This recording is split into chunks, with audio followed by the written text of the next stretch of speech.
and welcome to Eat, Drink, Garden. I'm Valerie. Today we're going to be making one egg, one simple, little, delicious egg cooked to perfection. The first thing you need to do before anything, before you get your ingredients out, is to put a 9-inch little pan, and we're gonna put it on low heat. That's the key to this entire recipe, is low heat. We're just gonna let it do its thing and cook low. For this recipe, you'll need eggs, Parmesan cheese, salt and pepper, and some herbs of your choice. Go crazy, whatever kind of herbs you want. Donald Link in my kitchen right here taught me how to make this egg. Donald is the chef at Cochon and Herb Saint in New Orleans.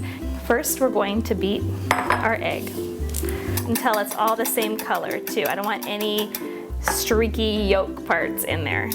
So now we're gonna put the egg in. First, I'm gonna put some butter in the pan.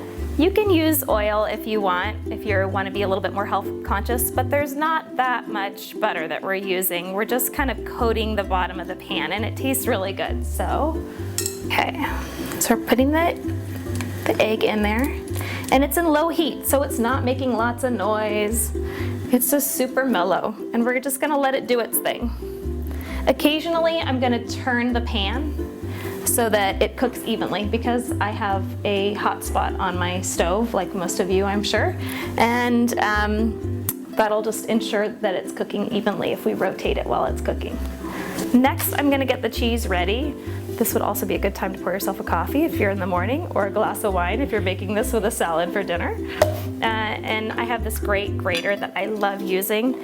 It's just really bumpy, and the Parmesan goes right through it. And it gets that really great crumbly kind of Parmesan texture that you want. These are chives from my garden. We just chopped them off. And I'm not only gonna use the green part today, I'm gonna use the flower on top. So we're gonna cut it just with the same shears that I used to cut it earlier from the garden. You can do this in long strips or short. I just tend to do it in shorter ones. And we're gonna crush this between our finger and our thumb, and we're gonna let all these flowers drop off. And this is gonna make the prettiest egg you've ever seen, as well as the tastiest. So here goes the cheese. This is the Parmesan cheese. And now I'm just gonna loosen up the sides so it's easy to get it out. And now it's done.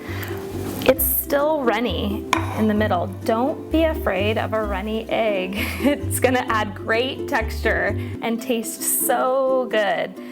We all have had sunny side up eggs, so you've had runny eggs. The yolk is not solidified, and your omelet doesn't have to be either. And now we're gonna fold it 1 time, 2 time, and then this way I go, this side I flip over. And it's perfect. It looks like a little baby burrito.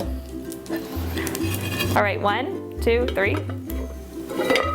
Ta-da! And you have this beautiful egg cooked to perfection. And you can see it's a little runny inside, which is what you want. And now we're gonna finish it with some more Parmesan cheese. Oh, the dog's upset, I'm sorry. And some of the herbs from my garden, some of the chives. And I have this great Maldon sea salt from Brittany. It's really delicious also. I'm gonna sprinkle that over. All right, let's eat.